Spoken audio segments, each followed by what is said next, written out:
Donc, je vais vous proposer de faire cette sieste. Alors, c'est la sieste à la Salvador Dali. C'est le peintre qui en faisait énormément.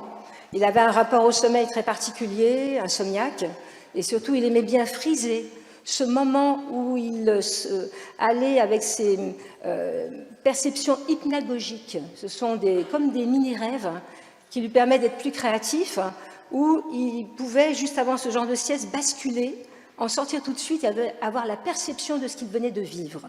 C'est ça surtout. Donc, ça permet, ce genre de sieste, de passer de off dans les choux à on. Là, j'imagine qu'il y en a qui sont dans les choux, hein, avec un regard un peu torve, un peu à côté de la plaque. C'est pas le fait qu'on soit dans le créneau favorable, 13h-15h, post-prandial, même si vous n'avez pas mangé, vous avez peut-être cet état.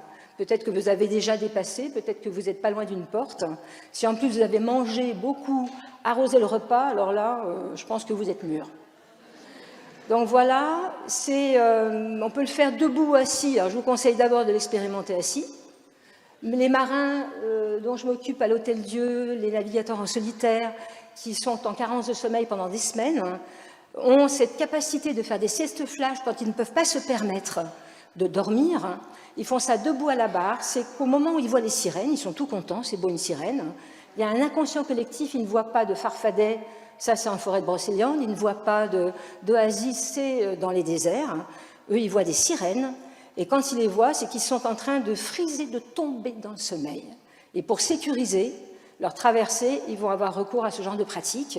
Ils se prennent au bord de tomber, et donc ça dure 30 secondes, 1 minute. C'est sécure, ils font ça debout.